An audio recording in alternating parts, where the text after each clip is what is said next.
Hey guys, welcome back to Adventures in Aviators, the best kept secret on the internet. Today we are hiking in Colorado Springs, Colorado.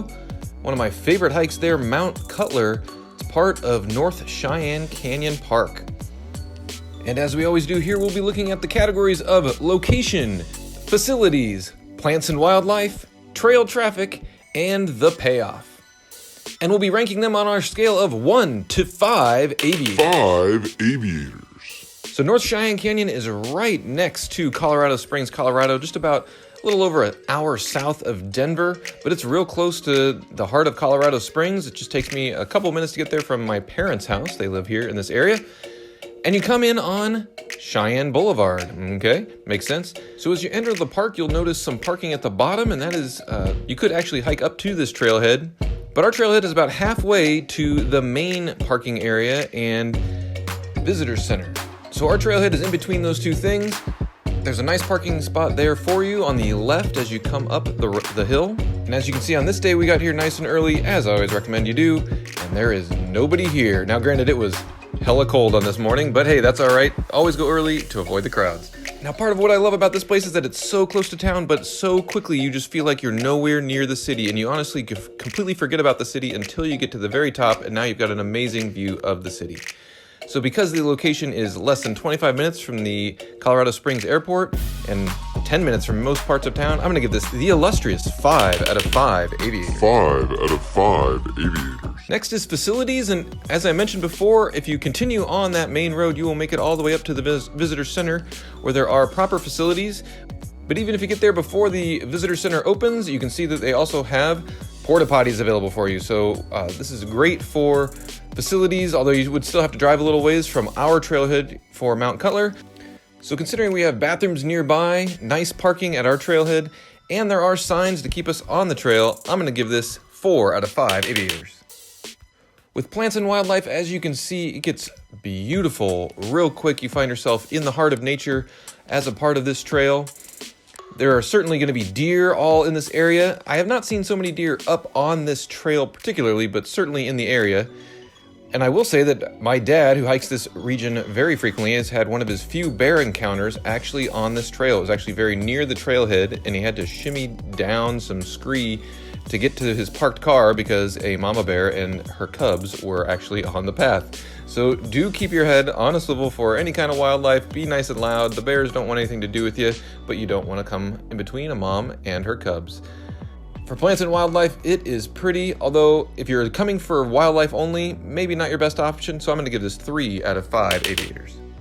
Next is trail traffic, and I will say that the North Cheyenne Canyon area is very popular for hiking. It is so close to town, so you do get plenty of people that come in here. But as with most things, I always recommend come early and you will often have the place to yourself.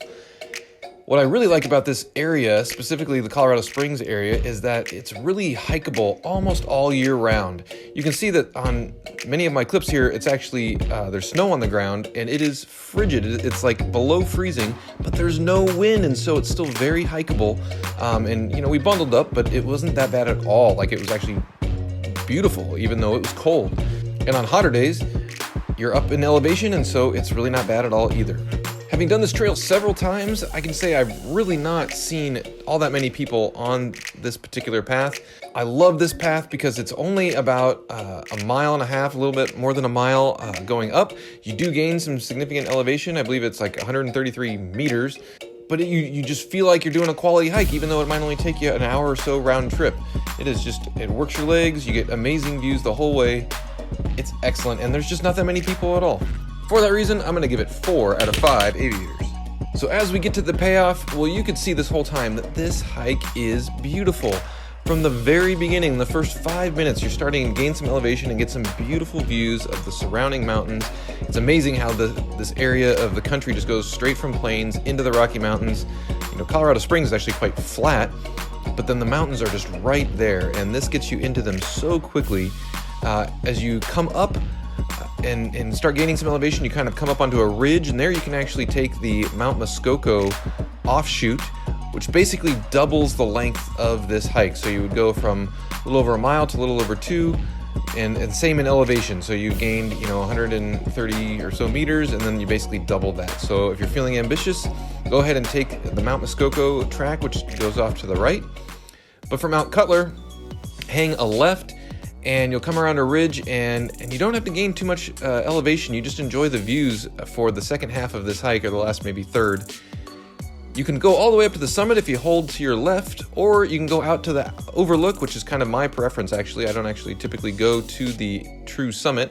I go out to the overlook, and you can see why. You get amazing views of the city and of the park and the mountains. Actually, you can see over the hill down to the Seven Falls area you might have noticed on our map. But just spectacular views. The Broadmoor Hotel, really old, famous, and beautiful hotel is there. That you can look down on as well. This hike is just views from beginning to end, and they continually change. I love this hike, especially for the effort that you have to put in, which is limited. It does gain elevation, so be prepared. You can see we brought trekking poles on the day that it was snowing. I will note that the first good half of this hike is in the north facing, so if there's snow on the ground, it is probably still going to have snow, and you need to be mindful of that. So take your time, take trekking poles if you have them, or spikes for your shoes. Of course, go with a friend, bring lots of water. You are high up in elevation in this area. It's, I believe, over 6,000 feet. So the air is thin, but have a great time in this area. North Cheyenne Canyon, probably not the last video we'll do from here. Of course, I'm going to give this the illustrious 5 out of 5 aviators. 5 out of 5 aviators. The payoff is amazing. If you've hiked the North Cheyenne Canyon area or have done the Mount Cutler hike, I would love to hear from you in the comments below. Don't forget to like and subscribe. Smash that like button. Smash that like button. And we will see you next time.